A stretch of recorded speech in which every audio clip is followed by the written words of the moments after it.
If you're looking at how to become sensitive to life, how to become perceptive, then what you put into the system becomes very important. If we watch the body with what sort of food the body is most happy, you will naturally notice vegetarian or plant-based food. I do only one meal most of the days. It'll keep me going the entire 24 hours.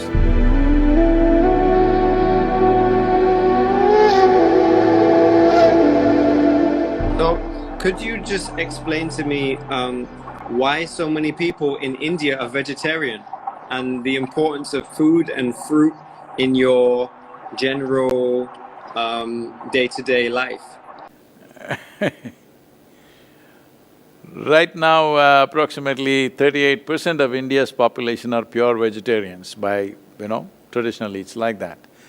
Let's say about 50 years ago, nearly 60% were vegetarians, but Western educated doctors have been telling people, if you don't eat meat, you won't get nourishment, you have to eat some meat.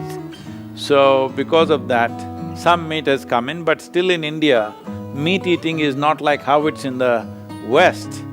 It is only a side dish, even for non-vegetarian people, it's only a side dish.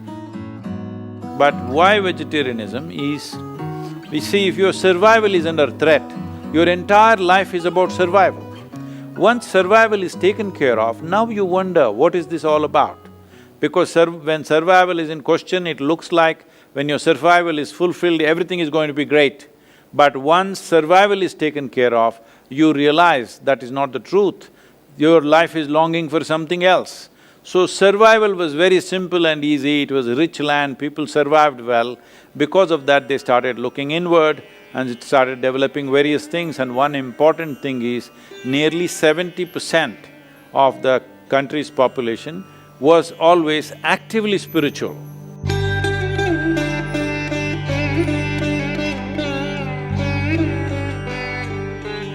Turning inward was an important part of life.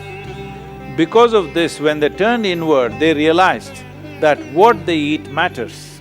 If you just want to be all beefy brawn, then you can eat lot of meat and just grow muscles and fight with each other. But if you're looking at how to become sensitive to life, how to become perceptive, how to be able to perceive things beyond what is considered normal perception, then what you put into the system becomes very important. So what is it that passes through the system with least amount of resistance, with least amount of struggle in the body? So to put this into perspective, let me put it this way. See, if you eat raw meat, for example, in the human system, compared to carnivorous animals, in all the carnivorous animals, the length of the alimentary canal is only 3 times the length of its body approximately. In all the herbivores, the length of the alimentary canal is 5 to 6 times the length of the body. So in a human being, it could be anywhere between 24 to 28 or 30 feet, which is nearly 5 to 6 times the length of our body. In this kind of alimentary canal, if you put meat, it will travel through this very, very slowly. Approximately, raw meat would take 70 to 72 hours to pass through the system. If you put cooked meat, it will take 50 to 52 hours to pass through the system. If you put cooked vegetable meals, it will take anywhere between 24 to 30 hours to pass through the system. If you put raw vegetables into the system, it will take 12 to 15 hours to pass through the system. If you put fruit into the system, it will take 1.5 to 3 hours to pass through the system.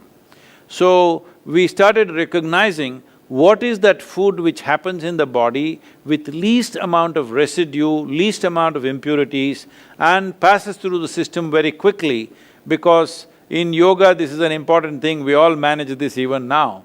If we eat anything, within 2.5 hours we must be hungry, our stomach must be empty. But we won't eat. Stomach is empty, but we're energetic, so we don't eat.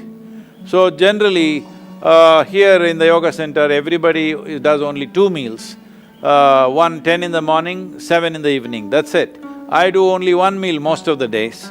If I'm traveling, I may do something else a little bit, but otherwise generally if I am home, I do only one meal.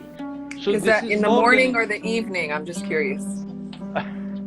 Generally for me, it is 4:35 in the evening.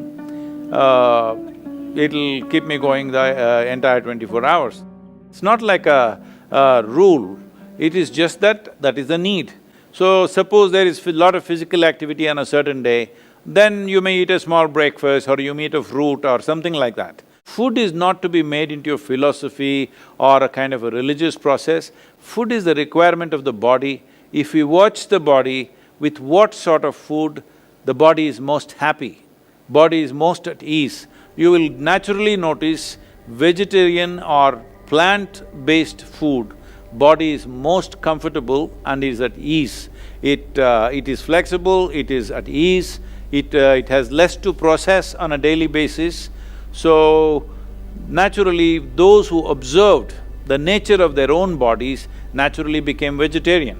When survival was a question, hunting and eating whatever you kill was a natural process. But once society settled down, they could grow what they want as they observed themselves more and more, and life became not about survival, but about enhancing one's life to higher levels of perception and experience. Then turning vegetarian will naturally become… it's a natural process, it is bound to happen everywhere.